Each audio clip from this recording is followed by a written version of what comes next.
আমার চ্যানেল 5 মিক্সালি কুকিংয়ে তোমাদের স্বাগত। আজকে আমি ভীষণ হেলদি একটা রেসিপি নিয়ে এসেছি। ব্রেকফাস্টে এই রেসিপিটার সাথে অল্প পাউরুটি সেঁকে নাও মচমচে করে, অসাধারণ লাগবে। আগে তোমাকে বলে দিই কি কি উপকরণ নেবে। ছোট ছোট করে ব্রকলি কেটে নেবে, গাজরকে বেশ কুচি কুচি করে নেবে, পেঁয়াজ পাতা যদি পাও পেঁয়াজ পাতা কুচি কুচি করে নেবে, আর বিনসও ছোট ছোট করে কুচি করে নেবে। এই গেল সবজির কথা। আর নিয়ে নেবে একটা পাতিলেবু, ঝাল তুমি যেমন খাও সেই হিসাবে লঙ্কা কুচি, আর বড় চামচের 1 চামচ আদা কুচি। আদাটা খুব মিহি করে কুচি করতে হবে না, বেশ মোটা মোটা করে কুচি করলেই হবে। এছাড়া ভুট্টা বাটা এবং গোটা ভুট্টা তো লাগবেই। প্রথমে একটা কড়াইতে 3 বাটি পরিমাণ জল নিয়ে নিচ্ছি।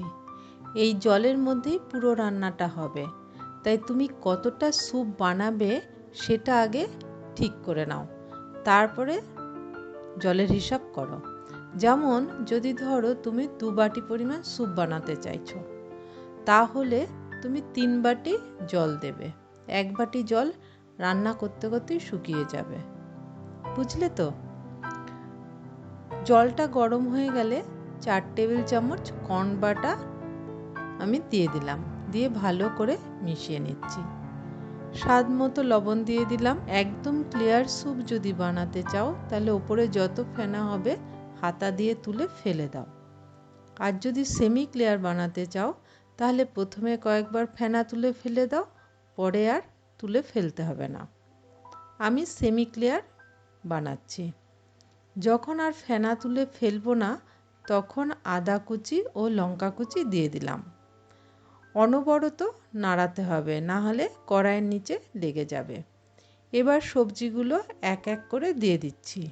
প্রথমে দিচ্ছি গাজর, ব্রকলি, পেঁয়াজ পাতা আর বিনস পরে দেব, কারণ এগুলো বেশিক্ষণ রান্না করলে এগুলো সবুজ রং নষ্ট হয়ে যাবে।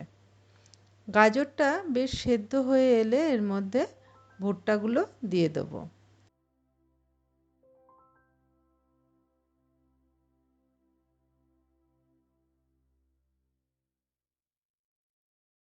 ভুট্টাটা বেশ কিছুটা সেদ্ধ হয়ে গেলে এর মধ্যে এবার ব্রকলি ও বিনস দিয়ে দেবো, দিয়ে 1.5 থেকে 2 মিনিট রান্না হতে দেব।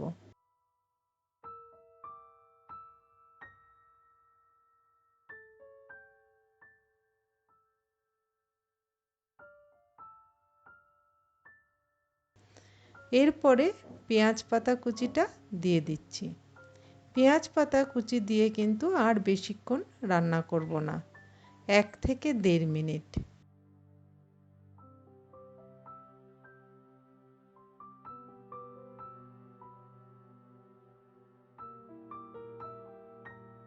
তারপরে গোলমরিচ গুঁড়ো 1 চামচ দিয়ে দিলাম, দিয়ে ভালো করে মিশিয়ে গ্যাস অফ করে দিলাম।